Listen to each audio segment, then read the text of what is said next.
So hello everyone. इनमें से काफ़ी सारे क्वेश्चन आपको डायरेक्ट एंट्रेंस एग्जाम में देखने को मिल जाएंगे। तो चलिए इनको डिस्कस कर लेते हैं डायग्राम के साथ। पहला क्वेश्चन है, एल्यूमिनियम के साथ एक विकर्ण संबंध है। Aluminium has diagonal relationship with. Option है बोरॉन, सिलिकॉन, बेरिलियम, कार्बन। तो कौन सा इसका राइट ऑप्शन होगा, और इसको समझने की कोशिश हम करेंगे ताकि आपको लॉन्ग टाइम तक याद रहे। तो एल्यूमिनियम के साथ जो विकर्ण संबंध बनाता है, इसका राइट ऑप्शन होगा बेरिलियम, क्योंकि बेरिलियम ही इसी के साथ विकर्ण संबंध बनाता है एल्यूमिनियम के साथ। अब आप बोलेंगे सर कैसे, तो चलो इसको एक्सप्लेन कर देते हैं। जैसा कि आप यहां पर देख पा रहे होंगे, विकर्ण संबंध का मतलब होता है अपने से ऊपर से जस्ट पीछे वाला।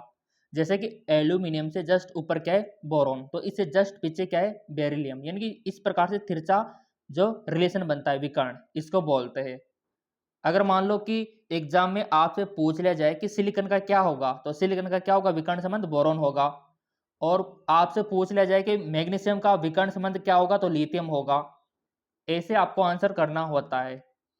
तो इस प्रकार विकर्ण संबंध ये बनाते हैं, और ये आपने एनसीईआरटी में भी पढ़ा होगा। तो इस प्रकार के क्वेश्चन आपको डायरेक्ट एग्जाम में देखने को मिल जाएंगे। तो ये विकर्ण संबंध याद रखना, और सबसे बड़ी बात है आपको पीरियोडिक टेबल याद होना। पीरियोडिक टेबल में से काफी सारे क्वेश्चन आपके बनते हैं, जैसे कि सारे गुण हो गए, अम्लीय गुण हो गए, परमाणु आकार हो गया, परमाणु त्रिज्या हो गया, विद्युत ऋणात्मकता हो गई, दाएं से बाएं जाने पर क्या फर्क पड़ता है इनमें, ऊपर से नीचे जाने पर क्या फर्क पड़ता है, यह आपको पता होना चाहिए। क्लियर? तो चलिए बढ़ते आगे की ओर। तो इस प्रकार आपका विकर्ण संबंध एल्यूमिनियम का किससे बन रहा है, बेरिलियम से। चलो बढ़ते अगले क्वेश्चन की ओर। अगला क्वेश्चन है आपका, आपका जो नॉर्मल ब्यूटेन है, कितने कार्बन परमाणु होते हैं उसमें। How many carbon atom normal in normal butane. कितने कार्बन परमाणु होते हैं आपके नॉर्मल ब्यूटेन में। 4, 3, 2, 6। तो सबसे पहले आपको पता होना चाहिए नॉर्मल ब्यूटेन की संरचना। संरचना अगर आपको पता होगी तभी जाके आप बता पाओगे कि कितने तो उसमें हाइड्रोजन होते हैं, कितने उसमें कार्बन परमाणु होते हैं। तो बेसिकली आपका जो नॉर्मल ब्यूटेन होता है, उसमें जो कार्बन परमाणु की संख्या होती है वो होती है आपकी 4। कितनी होती है, 4 होती है। अब चलो इसका संरचना बना के देख लेते हैं और गिन के देख लेते हैं। जैसा कि यहां पर आप देख पा रहे होंगे, ये वाली जो संरचना है नॉर्मल ब्यूटेन, तो इसमें गिनो आप कितने कार्बन परमाणु है। तो इसमें है 1, 2, 3, 4। 4 कार्बन परमाणु हमारे पास है। इस प्रकार का क्वेश्चन आपसे पूछा गया है, इसीलिए हमारा जो राइट ऑप्शन है वह पहला वाला, यानी कि 4 आ जाएगा इसका ऑप्शन। अब बढ़ते आगे की ओर। बेकिंग पाउडर का एक घटक है, integrate of baking powder, borax, sodium carbonate, sodium chloride या सोडियम बाइकार्बोनेट। कौन सा इंटीग्रेंट है, कौन सा घटक है। तो देखो विद्यार्थियों, आपका जो बेकिंग पाउडर होता है उसका जो इंटीग्रेट है वो है सोडियम बाइकार्बोनेट, सोडियम बाइकार्बोनेट। और इसका सूत्र होता है आपका NaHCO3। काफी बार एग्जाम में पूछ लिया जाता है। और बेकिंग पाउडर होता क्या है, बेकिंग पाउडर होता है मीठा सोडा, ठीक है, जो खाने में अधिकतर यूज होता है, और आपके घरों में काफी मात्रा में यूज होता है बेकिंग सोडा। चलो इसको भी दिखा देते, काफी सारा यूज होता है इसका। जैसे आपके पेट में मान लो एसिडिटी हो गई, एसिडिटी को खत्म कौन करता है, बेकिंग सोडा। क्यों करता है, क्योंकि ये सारे प्रकृति का होता है, इसीलिए वो एसिडिटी, खट्टी डकार जो आती है उसको खत्म कर देता है। ये इस प्रकार का दिखाई देता है बेकिंग सोडा। ये पैकेट के रूप में भी आता है मार्केट में, और ये काफ़ी सारा यूज होता है, और इस प्रकार का पैकेट भी आता है। और इसमें साफ लिखा हुआ है सोडियम बाइकार्बोनेट, और सूत्र भी लिखा हुआ है, देख लो, NaHCO3। अगर आपके घर में भी कोई लेकर आया होगा तो अवश्य यहाँ पर पूरी जानकारी लिखी होगी। तो इसका उपयोग काफ़ी सारी जगह होता है। अधिकतर देखो एसिडिटी को ख़त्म करने में भी होता है। अगर पेट में मान लो आपका खट्टी डकारी आ रही है, एसिडिटी हो रही है, तो बेकिंग सोडा खा लेना आप, सही हो जाएगा। मान लो आपके दांत खराब हो रहे, पीले पड़ रहे, तो इससे साफ हो जाएंगे, ठीक है, इसमें भी यूज होता है। और आपकी जो माउथ में इन्फेक्शन है उसको ख़त्म करने में भी काम आता है। तो काफ़ी सारी जगह ये यूज होता है, बहुत ही बेनिफिट ये रहता है हमारे लिए। और हाँ, आपको पता है कि बेकिंग सोडा जो होता है आग बुझाने में भी काम आता है। अब आप बोलेंगे सर कैसे? तो ऐसे होता है कि इसका क्रिया अगर अमल से करा दी जाए तो CO2 गैस बनती है, और इसका उपयोग आग बुझाने में भी किया जाता है। तो काफ़ी सारे यूज होते हैं बेकिंग सोडे का। चलिए बढ़ते आगे की ओर। बहुत ही प्यारा क्वेश्चन है कि हाइड्रोजन गैस बनाने के लिए सबसे खतरनाक विधि कौन सी है जिसमें हाइड्रोजन क्लोराइड की क्रिया किससे करवाए? यानी कि आपको बहुत ही अच्छी खासी हाइड्रोजन गैस बनानी है, तो आपके पास यहाँ पर अम्ल है, ठीक है, अम्ल की क्रिया किससे करवाए कि हमको बहुत ही अच्छी मात्रा में हाइड्रोजन गैस मिले? ऑप्शन है जस्ता, लोहा, एल्यूमिनियम, पोटेशियम। बताओ। तो ऐसे में राइट ऑप्शन होगा हमारा पोटेशियम। Right option potassium. अब आप बोलेंगे सर कैसे? पोटेशियम क्यों होगा, जस्ता, लोहा, एल्यूमिनियम क्यों नहीं होगा? तो देखो विद्यार्थियों, यहाँ पर राइट ऑप्शन पोटेशियम इसीलिए होगा क्योंकि ये सक्रियता श्रेणी में सबसे ऊपर आता है, यानी कि ये बहुत ही अभिक्रियाशील होता है और यही अम्ल से अच्छी सी क्रिया करके हाइड्रोजन गैस देगा। चलो मैं आपको दिखा भी देता इसका वो सक्रियता श्रेणी। जैसा कि आप यहाँ पर देख पा रहे होंगे, ये सक्रियता श्रेणी आपने 10वीं में भी पढ़ी होगी, 12वीं में भी पढ़ी होगी, और ये बहुत ही इंपॉर्टेंट है। और ये ऊपर से नीचे की ओर घटता क्रम है अभिक्रियाशीलता का। देख लो आप, अभिक्रियाशीलता का घटता क्रम, यानी कि सबसे अधिक अभिक्रियाशील कौन है? पोटेशियम। तो यही बहुत अच्छी हाइड्रोजन देगा अम्ल से क्रिया करके। और थोड़ा कमजोर आपका पोटेशियम, फिर कैल्शियम, फिर मैग्नीशियम, एल्यूमिनियम, जिंक, ठीक है। और सबसे कम क्रियाशील कौन है बताओ? वो है आपका गोल्ड यानी कि सोना। ये सबसे कम अभिक्रियाशील है, इसीलिए ये वातावरण में क्रिया नहीं करता और लंबे समय तक चमकता रहता है, इसलिए महंगा भी होता है, ठीक। तो ये आपको सक्रियता श्रेणी याद होना चाहिए। अगर मान लो ऑप्शन में ये नहीं होता, ये वाला गायब रहता, तो फिर हमारा सोडियम सही होता। अगर सोडियम भी गायब रहता फिर हमारा कैल्शियम सही रहता। तो ऐसे आपको ये टेबल पता होना चाहिए, और ये टेबल तो हम टेलीग्राम पर डाल देंगे, टेलीग्राम का लिंक डिस्क्रिप्शन में दे रखा है। बहुत इंपॉर्टेंट है, बहुत इंपॉर्टेंट, काफ़ी सारी जगह काम आते हैं एंट्रेंस एग्जाम में। ये टेबल पता है तो आपको बहुत कुछ पता है, ठीक है। इसीलिए हमारा राइट ऑप्शन हुआ था पोटेशियम। सो ऐसे समझ के आपको आंसर करना होता है एंट्रेंस एग्जाम में। अगला साइंस का जीके टाइप क्वेश्चन है कि प्रयोगशाला में संश्लेषित पहला कार्बनिक यौगिक कौन सा आता है?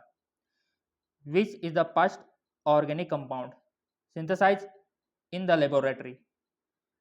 प्रयोगशाला में संश्लेषित पहला कार्बनिक यौगिक, तो ऑब्वियसली बात है, हर किसी को पता होना चाहिए, यूरिया। यूरिया ही सबसे पहले बनाया गया था प्रयोगशाला में, कार्बनिक यौगिक यूरिया, याद रखना, ठीक है। डायरेक्ट क्वेश्चन आता है ये। अगला है आपका, जलीय पोटेशियम हाइड्रोक्साइड के साथ क्रिया करने पर एल्किल हैलाइड देता है। अब ये अभिक्रिया पता होना चाहिए आपको। जलीय पोटेशियम हाइड्रोक्साइड, ये तो आपका जलीय पोटेशियम हाइड्रोक्साइड हो गया, इसकी क्रिया किससे करवानी है? जलीय पोटेशियम हाइड्रोक्साइड के साथ क्रिया कराने पर, किसकी? एल्किल हैलाइड की। एल्किल हैलाइड की आपको क्रिया करवानी है। बहुत ही इजी क्वेश्चन हो गया ये। अब तो बहुत ही इजी हो गया, कर दोगे आपके। क्या बनेगा? एल्किल बनेगा, इथर बनेगा, अम्ल बनेगा, एल्कोहल बनेगा। तो सिंपल सी बात है, जब आप एल्किल हैलाइड की क्रिया करवाते हो किससे? आपके पोटेशियम हाइड्रोक्साइड से, तो OH है, तो OH मतलब एल्कोहल, तो एल्कोहल यहाँ पर ये देगा, जो कि दे रखा है आपके इसमें। अब थोड़ा सा इसको समझ भी लेते और गहराई से। जैसा कि आप यहाँ पर देख पा रहे होंगे, ये आपका एल्किल हैलाइड, ये आपका जलीय KOH क्रिया कराओ, क्या बना आपका एल्कोहल बना कि नहीं बना, KCl बार हुआ कि नहीं हुआ, तो ऐसे आपका एल्कोहल यहाँ पर बना। ये अभिक्रिया जिसको पता है बहुत ही आसान है, वो कर देगा, कोई भी क्वेश्चन आ जाए कर देगा वो। तो इसीलिए हमारा राइट ऑप्शन यहाँ पर एल्कोहल हुआ था। चलिए बढ़ते आगे को। देखो चैनल सब्सक्राइब करके अगर आपने बेल आइकन पर प्रेस कर रखा है ना, तो क्वेश्चन तो आपको मिलते रहेंगे निःशुल्क। अगला क्वेश्चन, संकलन की अधिकतम क्षमता किसके द्वारा दिखाई जाती है? Maximum ability of catenation is show, यानी कि अधिकतम श्रृंखला कौन बना सकता है? सिलिकॉन, जर्मेनियम, लेड, कार्बन, कौन बना सकता है बताओ? बहुत ही प्यारा क्वेश्चन। तो वो बना सकता है आपका, आपने तो शायद चूज ही कर लिया होगा अपने मन में कि हाँ इसका ऑप्शन ये होगा। अब चलो मैं बता रहा हूं, इसका जो राइट ऑप्शन होगा वो होगा कार्बन। कार्बन काफी सारी श्रृंखला बना सकता है, जितनी चाहे वो बना सकता है, जितनी चाहे वो बना सकता है ना? तो राइट ऑप्शन इज कार्बन। अगला क्वेश्चन बहुत ही इंपॉर्टेंट है, एग्जाम में वापस आएगा ये, ठीक है। पोटेशियम सुपर ऑक्साइड में, जो आपका सुपर ऑक्साइड, ठीक है, में ऑक्सीजन परमाणु की ऑक्सीकरण अवस्था आपको बतानी है। जो आपका पोटेशियम सुपर ऑक्साइड है ना, उसमें आपको ऑक्सीजन परमाणु की ऑक्सीकरण अवस्था आपको बतानी है। बताओ, पहले तो आपको पता होना चाहिए पोटेशियम सुपर ऑक्साइड का सूत्र, उसके बाद ही आप कर पाओगे इसको। चाहे तो आप रफ पेज में भी कर सकते हो, चाहे तो आप वीडियो को पॉज करके आराम से कर सकते हो और फिर आंसर दे सकते हो। ऑप्शन है -1/2, दूसरा है -2, तीसरा है -1 और चौथा है 0। अब बताओ आप ईमानदारी से। तो राइट ऑप्शन होगा इसका, देखो हमने तो कर लिया, हमने तो कर लिया और आंसर भी पा लिया। हमारा जो आंसर आया -1/2 हमारा आया, और आंसर हमारा यही है -1/2। अब आप बोलेंगे सर कैसे आया ये आंसर, -1/2 कैसे आया, इसको समझाइए। तो चलो समझा देते ताकि आपको डाउट ना रहे। तो देखो विद्यार्थियों, आपके पोटेशियम सुपर ऑक्साइड का सूत्र क्या होता है? KO2, ठीक है। होता है कि नहीं होता है? यही होता है। तो पोटेशियम का तो पता है हमको, ठीक है, 1। और यहाँ पर ऑक्सीजन का पता नहीं है, तो यहाँ पर X मान लेंगे ऑक्सीजन का, ठीक है, X मान लेंगे। तो ऑक्सीजन का पता नहीं है तो हमने X मान लिया, तो यहाँ पर 2x हमने लिख दिया, ठीक है, इक्वल टू 0। अब यहाँ पर 2x और ये आपका 1 इधर गया तो माइनस में हो जाएगा, ठीक है। अब यहाँ पर x, ये 2 नीचे चला जाएगा, -1/2। कितना आसान है, देखो आप, कितना प्यारा क्वेश्चन था। और हर बार ऑक्सीकरण अवस्था, ऑक्सीडेशन स्टेट से क्वेश्चन बनता है। इस प्रकार से भी निकाल सकते हो चाहो तो आप, दोनों तरीके सेम ही है, क्योंकि वही आपको x मानना पड़ेगा ऑक्सीजन का, ठीक है, और वैसे आपको करना होगा और आपका आंसर ये आएगा -1/2। तो ऐसे समझ के करना होता है आपको, रटना नहीं होता। तो आप समझ के करोगे तो आपको कोई भी फेल नहीं कर सकता, कोई भी एंट्रेंस एग्जाम आप पास कर सकते हो, ठीक है। तो ऑक्सीजन का आ गया -1/2। तो ऐसे आपको वहां पर भी एग्जाम में रफ पेज पे करके सीधा टिक मार देना है और नंबर प्राप्त कर लेने हैं। अब बढ़ते आगे की ओर। बहुत ही प्यारा सवाल है, और ये जिसको आ गया समझो टॉपर की लिस्ट में नाम पक्का। निम्न में से कौन सा लुईस बेस नहीं है? Which of the following is not a Lewis base? यानी कि आपको पता होना चाहिए कि कौन कौन से यहां पर लुईस बेस होते हैं और कौन कौन से लुईस एसिड होते हैं। अगर ये दोनों पता है तो कोई भी क्वेश्चन आ जाए आप कर दोगे। क्या आपको पता है कि लुईस बेस कौन कौन से होते हैं, लुईस एसिड कौन कौन से होते हैं? तो हमको तो पता है, देखो विद्यार्थियों, याद कर रखा है, और दोनों के बीच में बहुत बड़ा अंतर आपको पता होना चाहिए। तो इसका जो राइट ऑप्शन होगा वो होगा, क्योंकि यहाँ पर लुईस बेस नहीं है तो लुईस बेस आखिर है कौन कौन से? तो यहाँ पर लुईस बेस आपका जल भी है, H2O क्या है? लुईस बेस है। और O2 माइनस क्या है? लुईस बेस है। NH3 क्या है? लुईस बेस है। ये तो हमारे लुईस बेस है। क्वेश्चन ने पूछा है कि नहीं है, तो वो हमारा I+ नहीं है। तो ऐसे आपको पता होना चाहिए। अब आप बोलोगे सर लिस्ट हमको बता दो ना कि कौन कौन से लुईस बेस होते हैं, कौन कौन से लुईस एसिड होते हैं। तो चलो लिस्ट में आपको दिखा देता हूँ। तो यहाँ पर आप देख पा रहे होंगे, ये आपके लुईस बेस, ये आपका NH3 भी क्या है? Lewis base. ये आपका जल H2 भी क्या है? Lewis base. आपका HO Lewis base, NO3 Lewis base, SO4 Lewis base, benzene Lewis base. तो ये इधर ये आपके लुईस बेस है और ये लुईस एसिड। मान लो क्वेश्चन तो यहाँ से भी बन सकता है कि कौन सा लुईस एसिड नहीं है। तो लुईस एसिड कौन कौन से होते हैं? BF3, LCl3, L3, H+, K+, ये होते हैं आपके लुईस एसिड। अब आप बोलेंगे सर ये लुईस बेस क्या होता है, लुईस एसिड क्या होता है? तो ये दोनों में अंतर देख लो आप। लुईस एसिड वो होता है जो एक्सेप्ट इलेक्ट्रॉन, और लुईस बेस वो होता है जो डोनेट इलेक्ट्रॉन। लुईस एसिड वो होता है जो इलेक्ट्रॉन फिलिक होता है और ये न्यूक्लियोफिलिक होता है। लुईस एसिड वो होता है जो कैटायन होता है, लुईस बेस आपका एनायन होता है। लुईस एसिड आपका D block D orbital present होता है, लुईस बेस में नहीं होता। और इधर एग्जांपल देख लो आपके लुईस एसिड के H+, CO+, Zn+, ठीक है, मैग्नीशियम हो गया, ठीक है, आयन, ये देख लो आप। लुईस बेस का क्या होता है? इधर जल होता है, NH3 होता है, O होता है, ठीक है, Cl- होता है। तो ये एग्जाम्पल पता होना चाहिए, तभी जाके काम बनेगा, सिंपल सी बात है। और ये तो हम टेलीग्राम पर भी भेज देंगे, और टेलीग्राम का लिंक नीचे दे रखा है डिस्क्रिप्शन में, फॉलो कर लेना। तो देख लो कौन कौन से यहाँ पर लुईस बेस है। तो वो है आपका H2O, NH3 और NO3, ये सब हमारे लुईस बेस है।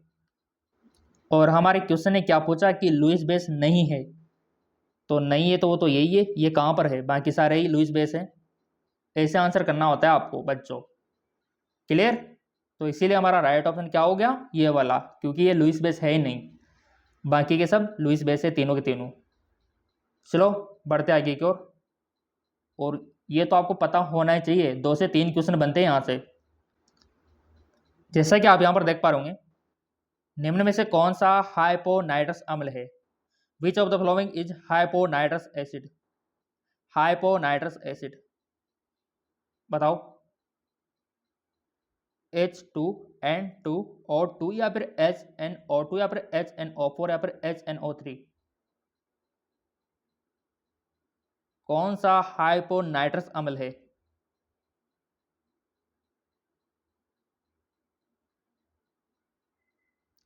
हाइपोनाइट्रस अम्ल का सूत्र पता होना चाहिए बस। और हाइपोनाइट्रस अम्ल का सूत्र होता है H2N2O2, ये होता है आपके हाइपोनाइट्रस अम्ल का सूत्र। और ये कहाँ पर दे रखा है देख लो आपके ए वाले में। तो यही हमारा राइट ऑप्शन होगा। अगला, निम्न में कौन एक ट्राइहाइड्रिक एल्कोहल है? Trihydric alcohol, which of the following is trihydric alcohol? Ethylene glycol, glycerol, trimethyl glycol, propylene glycol. अब बताओ आप कौन सा होता है, बताओ। ट्राइहाइड्रिक एल्कोहल वो होता है आपका ग्लिसरॉल, ठीक है, ग्लिसरॉल, ये होता है आपका ट्राइहाइड्रिक एल्कोहल। अब आप बोलेंगे सर कैसे होता है? तो चलो संरचना में आपको दिखा देता हूँ। जैसा कि आप यहाँ पर देख पा रहे होंगे, ये होता है आपका ट्राइहाइड्रिक एल्कोहल। 1 2 3 देख लो अच्छे से, ये ग्लिसरॉल का संरचना सूत्र 1 2 3।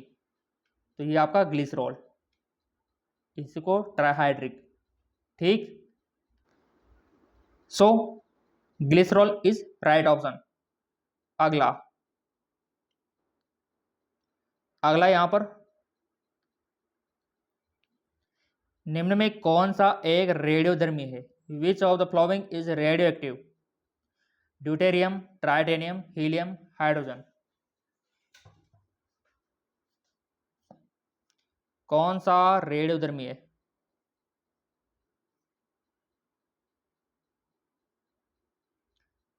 रेडियोधर्मी पता है ना आपको? आवर्त सारणी में कहां पर होता है ये? बताओ। रेडियो एक्टिव कौन है इनमें से? तो देखो विद्यार्थियों, ड्यूटेरियम तो नहीं आपा, क्योंकि तो आवर्त सारणी ऊपर ऊपर रहता है। हीलियम भी ऊपर ऊपर रहता है, ये भी नहीं है। हाइड्रोजन भी नहीं है, क्योंकि तो सारे समस्थानिक हो गए हाइड्रोजन के। बस एक ही बचा, ट्राइटेनियम। तो कितना प्यारा क्वेश्चन था। तो ट्राइटेनियम क्या है? रेडियो एक्टिव है, रेडियोधर्मी है। और आवर्त सारणी में रेडियो एक्टिव पदार्थ कहाँ कहाँ पर होते हैं पता है ना आपको? जस्ट नीचे। चलो दिखा देता हूँ मैं आपको। यहाँ पर ये हाईलाइट मैंने कर दिया, नीचे वाला हिस्सा जहाँ पर रेडियो एक्टिव पदार्थ होते हैं, ये सारे के सारे आपका रेडियो एक्टिव है। देख लो आप, रेडियो एक्टिव एलिमेंट। जबकि ये ऊपर वाले हाइड्रोजन, आपका लिथियम, ये रेडियो एक्टिव नहीं होते हैं। या आपके बोरॉन एल्यूमिनियम रेडियो एक्टिव नहीं होते हैं। होते कौन है? ये वाले। ठीक है, ये आपके रेडियो एक्टिव पदार्थ होते हैं, एलिमेंट होते हैं।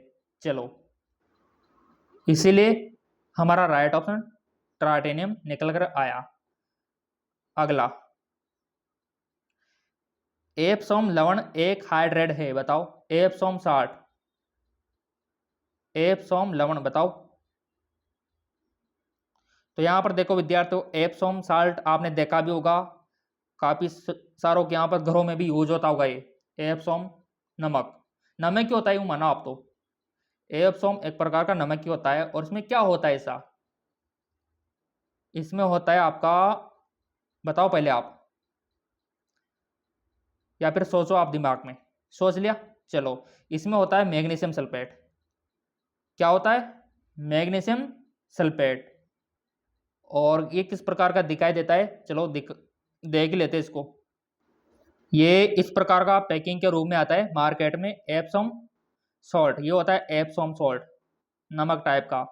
और जिन्होंने थोड़ा सा इसकी थैली में या फिर पैकिंग में थोड़ा सा ध्यान दिया होगा, तो यहाँ पर मैग्नीशियम सल्फेट भी दिखा होगा आपको, देख लो आप। तो ये ध्यान देने योग्य बात है। ये एप्सोम सॉल्ट ऐसे पैकिंग में आता है और लिखा भी होता है कि मैग्नीशियम सल्फेट नीचे। तो ध्यान दिया करो ऐसे पैकिंग वाली चीज़ों पे, काफ़ी सारा तो आपको वहीं से याद हो जाता है। तो यहाँ पर मैग्नीशियम सल्फेट इसीलिए हमारा राइट ऑप्शन हुआ। ये इस प्रकार पैकिंग के रूप में आता है। ठीक है, तो इसीलिए राइट ऑप्शन मैग्नीशियम सल्फेट। क्योंकि काफ़ी सारे सॉल्ट होते हैं, आपने देखा होगा कि एक साधारण नमक होता है, ठीक है, एक आयोडीन युक्त नमक होता है, एक सेंधा नमक होता है, एक काला नमक होता है, एक एप्सोम लवण नमक होता है। ये टाइप है इसके। ठीक, चलो अब बढ़ते आगे की ओर। याद रखना मैग्नीशियम सल्फेट। किसके नाभिक में 6 प्रोटॉन पाए जाते हैं? 6 proton are found in nucleus, बताओ। किसके नाभिक में 6 प्रोटॉन? बच्चों वाला क्वेश्चन मान सकते हो, बट काफी सारों को नहीं आएगा ये। किसमें होते 6 प्रोटॉन? परमाणु संख्या भी वही है। Very good, carbon. ठीक है, कार्बन में होती है। इसके नाभिक में 6 प्रोटॉन होते हैं। तो राइट ऑप्शन इज यहां पर हमारा कार्बन। अगला, ओजोन ऑक्सीजन से किस तरह संबंधित है? Ozone related to oxygen. तो कुल मिला के सिंबल से बात है, अपर रूप है। कुल मिला के बात ही है, अपर रूप है। ठीक है, एलोट्रॉप अपर रूप ही है। ठीक है, याद रखना। चलो, उदरपातन एक प्रक्रिया है जहां एक टॉस होता है। उदरपातन एक प्रक्रिया जहां एक टॉस होता है। क्या होता है उदरपातन में? आपका जो सब्लिमेशन है, इसमें क्या प्रोसेस होता है? धीरे धीरे पकना, पिघलना, फिर उबलना, द्रव अवस्था में परिवर्तन, वाष्प अवस्था में परिवर्तन, बताओ। तो बहुत ही आसान है। उदरपातन में एक्चुअली होता क्या है? कोई भी ठोस पदार्थ बिना किसी लिक्विड फॉर्म में, द्रव में बिना बदले ही गैस अवस्था में बदल जाता है, वाष्प में बदल जाता है। इसी को उदरपातन, सब्लिमेशन बोलते हैं, यानी कि वाष्प अवस्था में परिवर्तन। राइट ऑप्शन ये होगा हमारा, वाष्प अवस्था में परिवर्तन। किसी ठोस का डायरेक्ट वाष्प अवस्था में परिवर्तन, वो होता है ऊर्ध्वपातन। क्लियर? चलते बढ़ते आगे की ओर। अब ये क्वेश्चन जिसको आ गया समझो सिलेक्शन हो गया, उसका सिलेक्शन हो गया समझो आप। एक गैस आदर्श व्यवहार से सबसे अधिक विचलित होती है जब इसका अधीन होता है। A gas divert most from ideal behaviour when is subjected to. कब होता है बताओ? एक आदर्श व्यवहार से सबसे अधिक विचलित होती है, बताओ कब होती है? कम तापमान हो, उच्च दाब हो, या फिर कम तापमान हो, कम दाब हो, या फिर हाई टेम्परेचर, या फिर हाई प्रेशर, या फिर हाई टेम्परेचर लो प्रेशर। ये बहुत इंपॉर्टेंट है आपके लिए। तो देखो विद्यार्थियों, जो भी आपका मत है वो आपने रख दिया होगा। अब यहाँ पर हम हमारा मत यहाँ पर रख रहे हैं। क्लियर?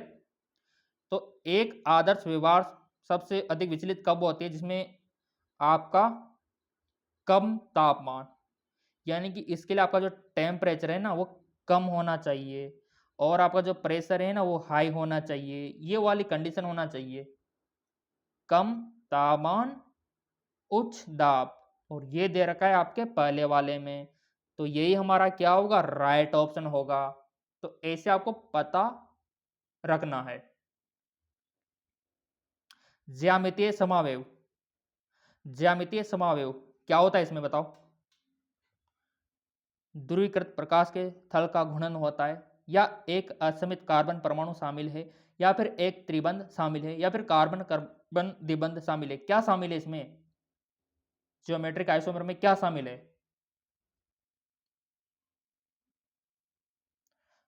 तो इसमें आपका शामिल है कार्बन कार्बन द्विबंध। अब आप बोलोगे सर कैसे? तो देख लो आप, चलो मैं दिखा देता हूं आपको। ये है आपका आइसोमर, ठीक है, ज्योमेट्रिकल। तो कार्बन कार्बन द्विबंध है कि नहीं है ना? तो इसीलिए राइट ऑप्शन हमारा कार्बन कार्बन द्विबंध हुआ। क्लियर? अगला, रेफ्रिजरेटर में तरल अमोनिया का उपयोग किया जाता है, क्यों? रेफ्रिजरेटर यानी कि आपका जो घरों में फ्रिज होता है ना, फ्रिज, उसमें जो अमोनिया का उपयोग किया जाता है, क्यों किया जाता है? यह उच्च वाष्पीकरण उष्मा रखता है, यह उच्च द्विध्रुव आघूर्ण रखता है, इसकी सार्यता का, या फिर इसका स्थिरांक का, बताओ। तो आपके फ्रिज में तरल अमोनिया का उपयोग क्यों यूज होता है इसमें? वो इसलिए होता है विद्यार्थियों क्योंकि ये उच्च वाष्पीकरण उष्मा रखती है, हाई हीट एवोपरेशन, इसीलिए उसका उपयोग किया जाता है फ्रिज में। अब इसका डायग्राम भी देख लेते हैं ताकि आपको याद रहे।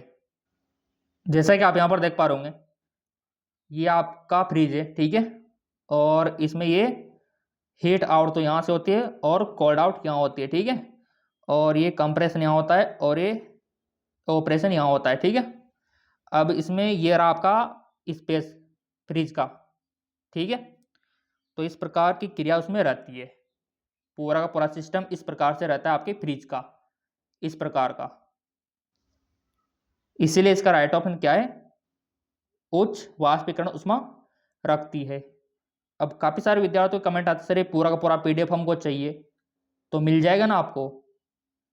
एमकेएस अकेडमी ऐप को डाउनलोड करो, वहां से कोर्स आपको बाय करना होगा और सारे पीडीएफ आप पा सकते हो। एमकेएस अकेडमी जो ऐप है उसका लिंक नीचे दे रखा है डिस्क्रिप्शन में, वहां से आप डाउनलोड कर सकते हो और ये पीडीएफ आप पा सकते हो। लिंक डिस्क्रिप्शन में दिया हुआ है।